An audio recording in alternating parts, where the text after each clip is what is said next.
Good morning friends. Morning मन्ना में आप सबका स्वागत करते हैं। फिर एक बार मैं pastor Francis evangelical church of God Ghaziabad से ग्लोबल मुक्ति फाउंडेशन के साथ मिलकर आज की सुबह की मॉर्निंग मन्ना कार्यक्रम में आप सबका हम लोग स्वागत करते हैं और उम्मीद करते हैं कि आपको चैन की नींद परमेश्वर ने दी और सुबह का दिन परमेश्वर ने आज आपको दिखाया है, क्योंकि प्रभु आज आपके जीवन से कुछ अद्भुत काम करना चाहता है। आज के दिन परमेश्वर अपने वचन के द्वारा आपसे बातचीत करना चाहता है और आज के दिन प्रभु की ब्लेसिंग्स आप अपने जीवन में प्राप्त करेंगे। और जैसे कि हम जानते हैं कि अभी हम लोग चर्चा कर रहे हैं फिक्सिंग अ प्रॉब्लम, अपने जीवन में समस्या को सुलझाना या समस्या को सही करने के बारे में हम लोग चर्चा कर रहे हैं। और इसके पहले भाग में हमने देखा था कि आपके जीवन की समस्याओं को आपको पहचानना है। पहली चीज, आप अपनी समस्याओं को सुलझाने के लिए आप अपना प्रयास करिए और परमेश्वर अपना प्रयास करेगा, परमेश्वर अपना कार्य करेगा। और उसमें एक बात आपको सीखना होगा, समझना होगा कि हमारा प्रयास सीमित होगा, हमारा प्रयास थोड़े समय के लिए होगा, हमारा प्रयास परमानेंट नहीं हो पाएगा। क्यों? क्योंकि हम अपनी समस्या को पूरी तरीके से नहीं जानते। हमारी समस्याओं का जो प्रयास है, उसको सुलझाने का प्रयास जो है, कई बार हमको गलतियों में या गलत चीजों में फंसा देगा। हम मनुष्य है, हमारी बुद्धि सीमित है, हमारा ज्ञान सीमित है, हमारी समझ सीमित है, हम अंतर्यामी नहीं है। इसी वजह से हम कई बार अपनी समस्याओं का कारण नहीं पहचान पाते। पर फिर से इस बात को मैं दोहराना चाहूंगा, आपकी समस्या आपके जीवन का अंत नहीं है। Hallelujah, praise the Lord. आज की सुबह परमेश्वर के वचन के द्वारा आपको प्रोत्साहित करना चाहता हूं that your problem is not the end. आपकी समस्या आपके जीवन का अंत नहीं है। Your problem is not your destination. आपकी समस्या आपका मंजिल या आपका गंतव्य नहीं है, वो आखिरी चीज नहीं है। तो जब आप अपना प्रयास कर रहे होते हैं तो you may end up in problems. आप हो सकता है उस समस्या को सुलझाते सुलझाते उसमें और ज्यादा उलझ जाएंगे। आप अपना प्रयास जब आप कर रहे होंगे तो अपने ऊपर इतना ज्यादा भरोसा मत कर दीजिए, अपने आप को इतना ओवर स्मार्ट मत समझ लीजिए, अपने आप को अपने अति ज्ञानी ना समझ लीजिए। क्योंकि खुदा का कलाम क्या कहता है, आप मेरे साथ नीति वचन की पुस्तक में देखिए। नीति वचन की पुस्तक उसके 3 अध्याय को जब पढ़ते हैं तो परमेश्वर का वचन क्या कहता है, उसके 5वें पद में, तू अपनी समझ का सहारा न लेना, वरन संपूर्ण मन से यहोवा पर भरोसा रखना। उसके 7वें पद में लिखा है, अपनी दृष्टि में बुद्धिमान न होना, यहोवा का भय मानना और बुराई से अलग रहना। मेरे प्रियो, हमें अपनी समझ का ज्यादा सहारा नहीं लेना है। कई बार लोग जो है इतने ओवर स्मार्ट हो जाते हैं, इतने ओवर कॉन्फिडेंट हो जाते हैं कि फिर वो समझने लगते हैं कि अब मैं ही हूं, यदि मैं नहीं करूंगा तो नहीं होगा। वो अपनी दृष्टि में इतने बुद्धिमान हो जाते हैं जैसे कि उनको लगता है कि सब कुछ उन्हीं के हाथ में है। प्रियो, हम मनुष्य हैं और हमारी अपनी सीमाएं हैं। हम सब शक्तिमान नहीं हो सकते, हम बिल्कुल एकदम मल्टी पावरफुल, ऑल पावरफुल नहीं हो सकते, ऑल नोइंग नहीं हो सकते, हम सर्व ज्ञानी नहीं हो सकते, क्योंकि हम मनुष्य सीमित है, हम समय की परिधि में रखे गए हैं। हमारा ज्ञान सीमित है, हमारा जीवन सीमित है, हम स्पेस में लिमिटेड है। इसलिए आप और हम इस बात को समझे। और वचन कहता है कि जब आप अपनी समस्या को सुलझा रहे होते हैं, इस बात को ध्यान रखिए, डोंट बी ओवर स्मार्ट। आप अपनी दृष्टि में बुद्धिमान ना होइए, आप अपनी समझ का सहारा ना लीजिए, वरन संपूर्ण मन से यहोवा पर भरोसा रखिए। और जैसे कि मैं आपको बता रहा था कि मैंने वो लैपटॉप रिपेयर करने के उस उदाहरण से मैंने सीखा। जब मैं अपना प्रयास कर रहा था और जब मैं उसमें ज्यादा नहीं घुस पाया, मैं उसमें ज्यादा कुछ नहीं कर पाया, तो मैं रुक गया। क्योंकि यदि मैं ओवर कॉन्फिडेंट होकर यदि मैं उसमें कुछ भी कर देता, बहुत ज्यादा यदि कुछ कर देता, तो सारी फाइल्स करप्ट हो सकती थी, वो जो डिस्क है वो खराब हो सकता था, वो लैपटॉप जो है वो ज्यादा परेशानी में फंस सकता था। लेकिन मैं रुक गया। मेरे प्रियो, आज परमेश्वर आपके और हमारे जीवन में चाहता है कि आप अपना प्रयास कर चुके हैं तो रुक जाइए, अपनी दृष्टि में अति बुद्धिमान मत बनिए। आज परमेश्वर आपसे चाहता है कि आप एक्सपर्ट के पास जाएं, आप परमेश्वर की उपस्थिति में आए, because he is all powerful God. तो अपनी दृष्टि में बुद्धिमान ना होना, परंतु संपूर्ण मन से परमेश्वर पर भरोसा रखना। आज प्रभु आपसे और हमसे चाहता है कि आप अपनी दृष्टि में बुद्धिमान मत हो जाइए, आप ओवर स्मार्ट मत हो जाइए, आप ओवर कॉन्फिडेंट मत हो जाइए, परंतु यदि आपको लग रहा है कि ये अब आपके प्रयास से नहीं हो सकता तो रुक जाइए। आज परमेश्वर आपको स्टॉप करना चाहता है।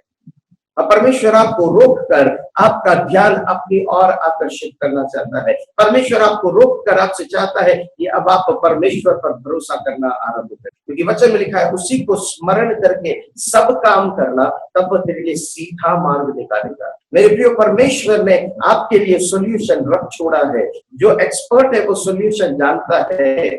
जैसे ही मुझे इस बात का रियलाइज हुआ, मैं वहां पर रुक गया कि मैं अब यहाँ पर और ज्यादा नहीं कर सकता, मैं रुक गया। मेरे प्रियो, आज परमेश्वर आपके जीवन में एक पॉइंट पे आकर जाता है कि आप वहां पर रुकिए। आपका प्रयास अब आप कर चुके हैं, अब रुक जाइए, क्योंकि अब समय परमेश्वर पर भरोसा करने का है। इसीलिए जैसे ही मुझे वो समस्या नहीं समझ में आई, मैं रुक गया। तब दूसरा बिंदु जो हमारे सामने आता है वो ये है, मैंने तुरंत अपने दोस्त को कॉल किया।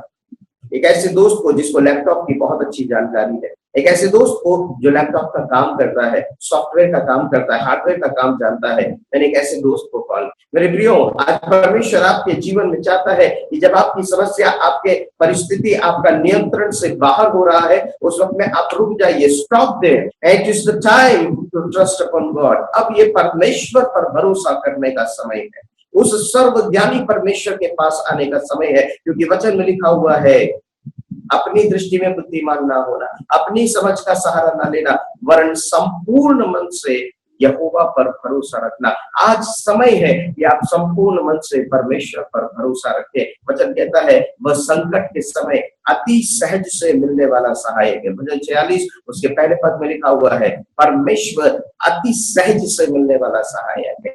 He is so close to you, he is so near to you। आपके जीवन की समस्या यदि आपको बाधित कर रही है, आपको परेशान कर रही है, आपके पास उसका समाधान आपको नहीं समझ में आ रहा है, तो आप रुक जाइए और परमेश्वर पर भरोसा करिए, क्योंकि वो अति सहज से मिलने वाला सहायक है। Hallelujah, praise the Lord. उसका वचन कहता है यिर्मयाह 33 उसके तीसरे पद में, मुझसे प्रार्थना कर और मैं तेरी सुनकर तुझे बड़ी बड़ी और कठिन बातें बताऊंगा जिन्हें तू अभी नहीं समझता। आज आपको जो समस्या समझ में नहीं आ रही है, रुक जाइए और प्रभु से प्रार्थना करना आरंभ करिए। आप जिस किसी धर्म में है, आप वहां से अपनी समस्या को ढूंढना आरंभ करिए। प्रेरितों के काम की पुस्तक में लिखा हुआ है कि परमेश्वर ने मनुष्य को अलग अलग सिवानों में रखा। हम अलग अलग सिवानों में हैं। परमेश्वर का वचन कहता है कि मनुष्य टटोले और टटोल कर कदाचित सत्य को प्राप्त कर ले। हम सबको सत्य खोजने की आवश्यकता है, हम सबको सत्य खोजने की जिम्मेदारी दी गई है। परमेश्वर ने हमको अलग अलग जगह पर रखा हुआ है, अलग अलग परिवार में उत्पन्न किया, अलग अलग धर्मों में हम उत्पन्न हुए हैं, अलग अलग पृष्ठभूमि में उत्पन्न हुए हैं, लेकिन परमेश्वर चाहता है कि हम वहां से अपनी खोज आरंभ करें, वहां से परमेश्वर को ढूंढना आरंभ करें, वहां से परमेश्वर के पास पहुंचने का प्रयास करें। वो आपकी स्टार्टिंग पॉइंट है। आप जिस किसी परिवार में, जिस किसी पृष्ठभूमि में है, आप जिस किसी धर्म में है, वो आपका शुरुआती है, वो आपका शुरुआत बिंदु है। वहां से आपको सत्य को ढूंढना है, वहां से आपको सत्य को खोजना है, वहां से आपको परमेश्वर को ढूंढना है, क्योंकि परमेश्वर हम में से किसी से दूर नहीं है। सत्य की खोज करते करते करते आप उस सर्वशक्तिमान परमेश्वर के पास पहुंच जाएंगे, क्योंकि जो सत्य खोजेगा परमेश्वर उस पर अपना सत्य प्रकट करेगा। आपकी समस्याओं के समय में आज परमेश्वर चाहता है कि आप संपूर्ण मन से उस पर भरोसा रखें। मैं असंख्य गवाहियों को जानता हूं, ऐसे असंख्य अनुभवों को जानता हूं, ऐसे असंख्य लोगों को जानता हूं जिनके जीवन की ये गवाही है कि जब वो अपना प्रयास कर करके थक गए, जब वो अपना प्रयास कर करके परेशान हो गए, उन्होंने अपने बिस्तर पर पड़े पड़े अपने जीवन की बीमारी में, अपने जीवन की निराशा में प्रार्थना किया, इस दुनिया में कोई सच्चा ईश्वर है तो वो हमारी समस्या का समाधान करे। इस दुनिया में कोई सच्चा ईश्वर है तो आज हमको इस उलझन से निकाल दे। इस दुनिया में कोई सच्चा ईश्वर है तो आज वो हमारी प्रार्थना को सुनकर उत्तर दे। और परमेश्वर ने उनकी प्रार्थना को सुना, परमेश्वर ने उन पर अपना सत्य प्रकट किया, परमेश्वर ने उनको जीवन का रास्ता दिखाया। पुकारिए, प्रभु को पुकारिए और वो परमेश्वर आपके पास आएगा, वो परमेश्वर आपके नजदीकी में आएगा, क्योंकि आप जिस किसी भी परिवेश में हो, आपका ध्यान उस सर्वशक्तिमान परमेश्वर तक पहुंचने का हो, आपका लक्ष्य उस सर्वशक्तिमान परमपिता परमेश्वर तक, परमात्मा तक पहुंचने का हो, और वो परमेश्वर अपना सत्य प्रकट करेगा आपके जीवन में और आपको अपनी उपस्थिति में लेकर आएगा और आपकी समस्या का हमेशा के लिए समाधान कर देगा।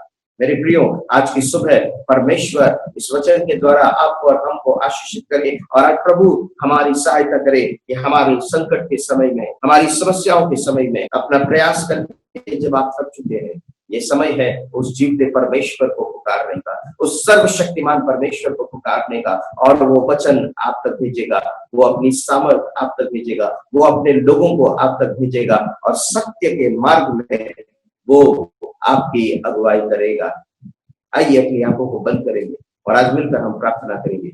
हमारे जीवित अनुग्रहकारी सुशक्तिमान पिता, आज के दिन के लिए धन्यवाद करते हैं और प्रार्थना करते हैं कि आप संकट के समय अति सहज से मिलने वाले सहायक हैं। आपका वचन है, आपका वायदा है, इसलिए प्रार्थना करते हैं कि आज जितने लोग अपने जीवन की समस्याओं में जूझ रहे हैं, अपने जीवन की समस्याओं में उलझे हुए हैं, आज उन तमाम लोगों पर अपनी सामर्थ को आप प्रकट करके बता।